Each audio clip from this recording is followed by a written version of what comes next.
کسی اگلے پل پر قربان کر رہا ہے۔ یہ ہمیشہ انویسٹ کر رہا ہے، آج کو کل پر، کل کو پرسوں پر لگا رہا ہے، اور یہ موت کے وقت تک یہی کرتا رہے گا خود کے ساتھ۔ میں تمہیں ایک بات بتاؤں کہ اس آدمی کے مقابلے میں وہ بے مقصد سست الوجود شخص پھر بھی کچھ نہ کچھ زندگی کا گیان پا لیتا ہے، لیکن جس بے مقصد جینے کی میں بات کر رہا ہوں وہ بے مقصد جینا ہے جس کی بات ماسٹر لاؤ تسو کرتا تھا۔ یہ ایک تیسرا ہی آدمی ہے۔ اس کی زندگی کو بے مقصد زندگی کہنے سے زیادہ بہتر ٹرم ہے مقاصد سے آزاد زندگی۔ یہ وہ شخص ہے جو نہ سست الوجود ہے، نہ کسی مقصد کے پیچھے پاگل، نہ وہ زندگی کے منصوبے رکھتا ہے۔ وہ دوڑتا ہے، مگر دوڑ کو جیتنے کے لیے نہیں دوڑتا کہ وہ ہر قدم کا مزہ لینے کے لیے دوڑتا ہے۔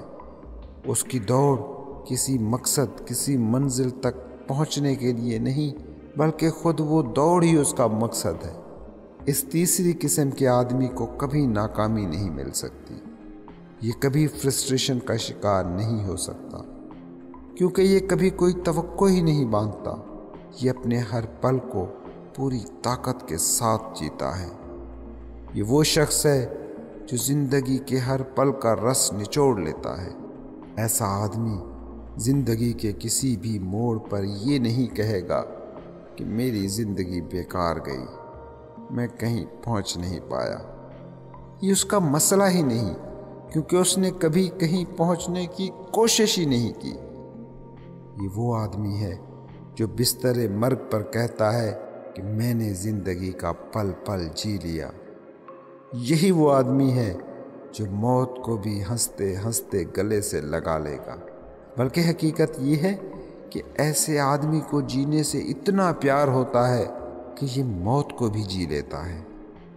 اس کے لیے موت بھی زندگی کا ایک واقعہ ہوتی ہے، خاتمہ نہیں، کیونکہ اس کی عادت یہی رہی ہوتی ہے کہ جو بھی اس کے سامنے آتا تھا اسے جیتا تھا، اسے جو بھی مل گیا اسے پورا بھوگا۔ آگے پیچھے کے حساب سے یہ شخص بے نیاز رہا۔ یہ یاد رکھو، دوڑا یہ بھی بہت، بلکہ شاید ان سے بھی زیادہ دوڑا جو منزل بنا کے دوڑ رہے تھے۔ بات کو سمجھو کہ جب منزل کا بوجھ سر پر اٹھا کر دوڑنا ہو تو پیر بھی من کے ہو جاتے ہیں۔ اس لیے جو لوگ کسی مقصد کو سامنے رکھ کر چلتے ہیں تو چلنا ان کے لیے تھکان بن جاتا ہے۔ کبھی تم نے سوچا کہ صبح جس رستے پر تم واک کرنے کے لیے جاتے ہو، دوپہر کو اسی رستے سے دفتر جاتے ہو؟ پیر بھی وہی ہوتے ہیں، راستہ بھی وہی ہوتا ہے، فلک بھی وہی ہوتا ہے، زمین بھی، لینڈسکیپ بھی، اور پورا منظرنامہ، لیکن صبح چال اور ہوتی ہے، دفتر جاتے ہوئے دوپہر کو تمہاری چال اور۔ کیا فرق ہے؟ سب کچھ وہی ہے، تو فیلنگز کیوں بدلی ہوئی ہیں؟ بس ایک فرق ہے کہ اب کہیں پہنچنا ہے۔ صبح واک کرنے کے لیے گئے تھے تو کہیں پہنچنا نہیں تھا، چلنا ہی کافی تھا۔ اور مزے کی بات بتاؤں کہ کچھ لوگ ایسے ہوتے ہیں کہ جو صبح کی واک کو بھی بوجھل بنانے کی صلاحیت رکھتے ہیں۔ یہ وہ لوگ ہیں جنہوں نے ٹائم ٹیبل کو فالو کرنا ہوتا ہے، جنہیں 5 بجے صبح سے 6 بجے صبح تک واک کرنی ہی کرنی ہوتی ہے۔ یہ لوگ واک سے بھی تھک جاتے ہیں۔ کیوں؟ کیونکہ ان کے 5 بجے کو 6 بجے تک پہنچنے کی منزل کو پانا ہوتا ہے۔ ان کی واک بھی دفتر پہنچنے جیسی ڈیوٹی بن جاتی ہے۔ ایسا شخص واک سے لوٹے گا تو ٹائم ٹیبل کو ٹک کر کے کہے گا کہ چلو ایک کام سے چھٹکارا ملا، ایک کام پورا ہوا۔ ذہن میں رکھو کہ جہاں مقصد ہے، کہیں پہنچنا ہے، وہاں بوجھ لازم ہوتا ہے، اور جب مقصد کہیں پہنچنا نہ ہو بلکہ چلنا ہی خود مقصد ہو، اس چلنے کا بوجھ نہیں ہوتا۔ تم زندگی کو نہیں دیکھتے کہ جو بھی کم بوجھ لیے چل رہا ہو اس کے سکھی ہونے کا امکان اتنا ہی زیادہ ہوتا ہے اور جتنا زیادہ بوجھ لے کر کوئی چل رہا ہوگا اتنا زندگی اس کے لیے بوجھل ہوگی۔ زندگی ایسے ہو جاتی ہے کہ بس کسی طرح گزارنی ہے، مگر تم لوگوں کا المیہ ہے کہ تم کسی بھی شعبے میں جاؤ، کسی بھی ریس میں دوڑو، کوئی بھی کام کرو، اس میں فوراً سے پہلے مقصد بنا لیتے ہو۔ تمہارا ذہن مقاصد کے بوجھ سے ہر دم بوجھل ہے۔ زندگی تمہارے دماغ کے باکس تک محدود ہو کر رہ گئی ہے۔ ماسٹر لاؤ تسو کہتا تھا کہ یہ پوری زندگی ایک کھیل ہے، لیکن تم وہ لوگ ہو کہ کھیل جیسی بے مقصد چیز میں بھی مقصد ڈھونڈ لیتے ہو۔ کبھی غور کرو، کوئی کھیل بھی جب تم کھیل رہے ہوتے ہو تو چہرے پر جو تناؤ ہوتا ہے، جو کھنچاؤ ہوتا ہے، وہ بالکل وہی ہوتا ہے جو کام کے دوران تمہارے چہروں پر رہتا ہے۔ دیکھا نہیں کہ دو لوگ تاش تک کھیلنے بیٹھے تو تاش سے انہیں مزہ نہیں آتا جب تک کچھ روپے اس پر شرط نہ لگا لیں۔ کیونکہ شرط لگاتے ہی کھیل کام بن جاتا ہے۔ کھیل میں پیسے کے آتے ہی کھیل میں مقصد آ جاتا ہے۔ چاہے کوئی کروڑ پتی ہی کیوں نہ ہو، وہ 10 روپے کی شرط لگا کر تاش میں بھی مقصد ڈھونڈ لے گا۔ 10 روپے جیت کر اسے کچھ ملے گا نہیں، لیکن اس نے خود کو اس خیال سے راحت دے لی کہ اب کھیل میں بھی کوئی مقصد ہے۔ جیسے ہی کھیل میں پیسہ آتا ہے تو اس وقت ہی تمہارے کھیل میں بھی جان آ جاتی ہے۔ تم لوگوں کے لیے کھیل میں بھی لطف نہیں، 10 روپے نے آ کر کھیل میں جان ڈال دی۔ سوچو، روپیہ تمہاری روح کے خلیے میں کس حد تک رچ بس چکا ہے کہ اسے کھیل میں بھی نہ ڈالو تو کھیل بیکار۔ تم وہ لوگ ہو جو چاہتے ہو کہ ہر چیز دھندا بن جائے، ہر چیز کام بن جائے، ہر چیز میں مقصد ہو۔ کبھی غور کیا کہ مقصد آخر ہے کیا چیز؟ مقصد کا بس اتنا سا مطلب ہے کہ ہر کام کسی اور چیز کے لیے کیا جا رہا ہو، وہ کام بس اسی کام کے لیے نہ ہو۔ مزہ تو اس چیز کے پانے میں ہے جس چیز کے پانے کے لیے یہ کام کر رہے ہو۔ یہ کام تو محض مجبوری ہے۔ تم وہ لوگ ہو جو کتاب کو بھی پڑھتے ہو اس لیے کہ ڈاکٹر، انجینئر، CSP افسر بن سکو۔ فرض کرو کہ تمہیں بنا کتابیں پڑھے یہ عہدے، یہ نوکریاں مل جائیں تو تم کتاب کو بھی ہاتھ نہ لگاؤ۔ تمہیں لطف کتاب میں نہیں، اس میں موجود علم میں نہیں ملتا، بلکہ اس چیز سے ملتا ہے جو وہ علم حاصل کرنے کے بعد تمہیں ملے گی۔ اور کیونکہ تم لوگوں نے سوچ لیا ہے کہ بنا کام کیے مقصد نہیں ملتا، اس لیے تم ہر کام کو مقصد سے جوڑ دیتے ہو۔ تم وہ لوگ ہو کہ محبت کو بھی کام بنا سکتے ہو۔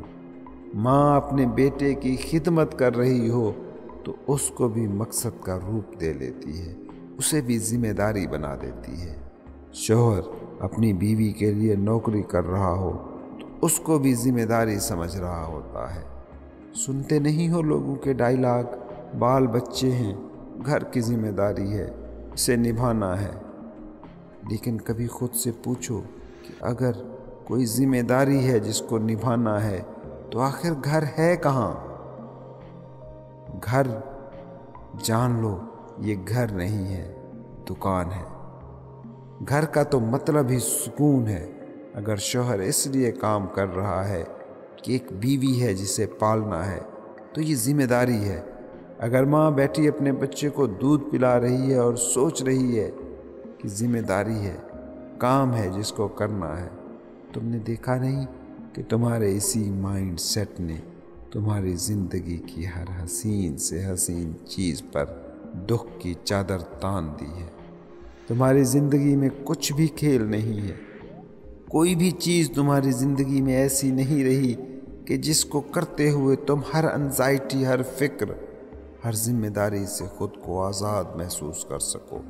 ایک پل کو بھی تم وہاں موجود نہیں رہ سکتے جہاں تم ہو، ہمیشہ ذہن کہیں اور ہوتا ہے۔ ماسٹر لاؤ تسو سوال کرتا ہے کہ کیا زندگی بے مقصد